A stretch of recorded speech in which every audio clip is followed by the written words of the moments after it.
Oh, son of a nutcracker.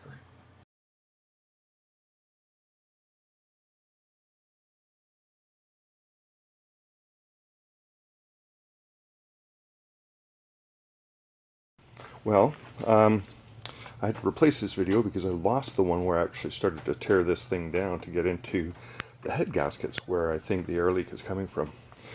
So I'm just going to kind of describe to you what I did here in this little compressor. To get at the head, you got to remove bolts here, same the other side, and then remove this pipe there and there.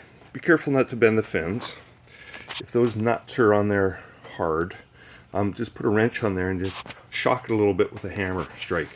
Not a hard hammer strike, just a little hammer strike. That little shock will take it off. And then once that's exposed, the head will be exposed, and it's just 4 M6 bolts. They just pop off quite easily. And then there's a series of reed valve plates, and you have to just clean the gasket material. And I just used a plastic scraper for that, just to clean up that material. Up next is how this thing works, and then we'll put it back together and test it all out. Okay, here is how this thing works. We've got ourselves, the head goes on top of here like this. Through this side here, this is the intake where air comes in, and then compressed air goes to the tank there. What happens is air comes into this side. The two sides are separate from each other, you see by this gasket liner here. This little reed valve here, it pushes down. I don't know if you can see that. Pushes down. So when the piston goes down, it pulls air in. Big deal. And then when the piston goes up, it seals off that little reed valve. And what it does on this second layer is when air comes out, it pushes up on this reed valve, which allows it to go up and into the tank. But the thing is that we don't want air from the tank to get back in. That's why we have this second reed valve. Air in the tank is going to be higher pressure, so it's going to try and push back, but that's going to end up putting this seal down on top of this reed valve. And so that's how it keeps pressure in the tank, and how it sucks air in and compresses it and pushes it into the tank. And then when the piston comes down a little bit, boom, seals that shut, opens the intake valve, does it all over again.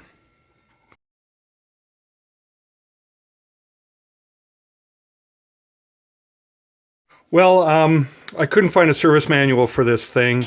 So these head bolts, these are M6 bolts that are in here.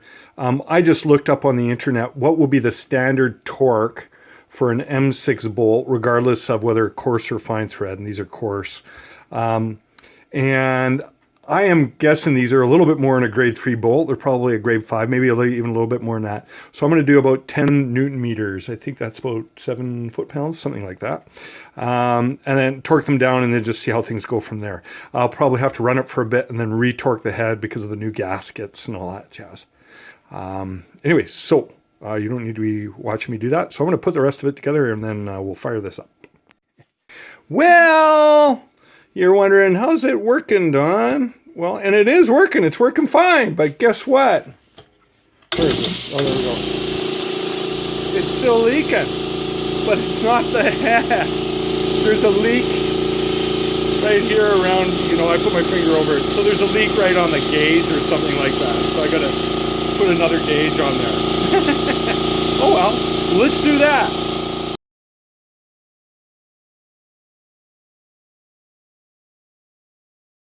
Turns out it is this the little shut-off pressure switch. It is leaking, so I'm not going to try and repair that. Won't bother. I'll just get another one. So this video will be continued in a little bit. Bye now.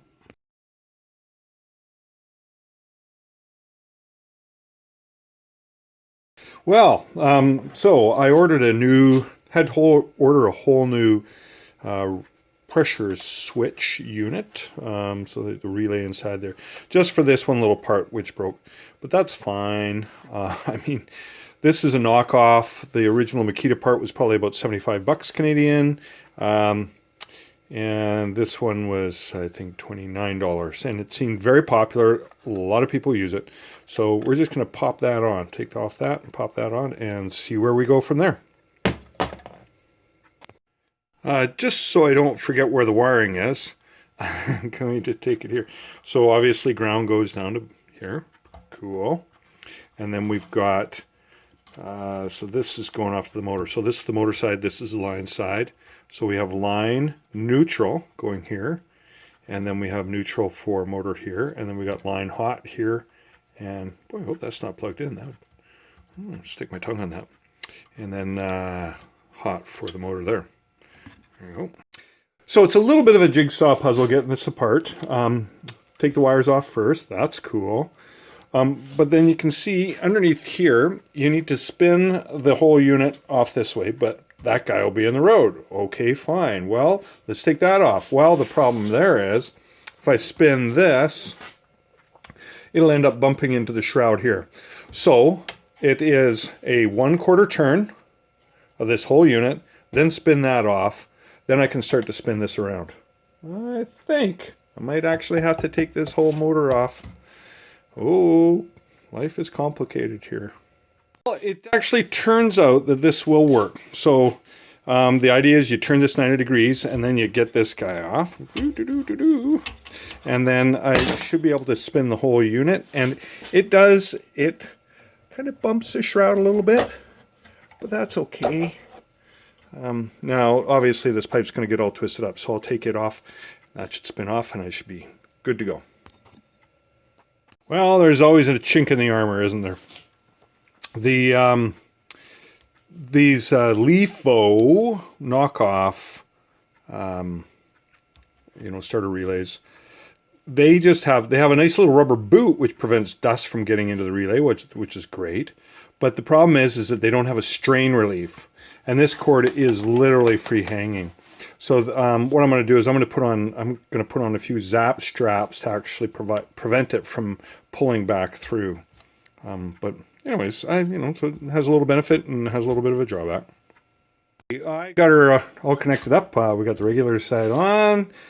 We got the pressure relief valve here. Base is on. All the wiring's in place. Let's give her a shot and just plug her in. Ready for sparks? Oh, nothing happens. Started turning the switch. Okay, she is still leaking. What the heck? Pressure's not going up at all. That's going into the tank. There's some kind of a leak. Wait a sec, I think it was... Okay, there it is.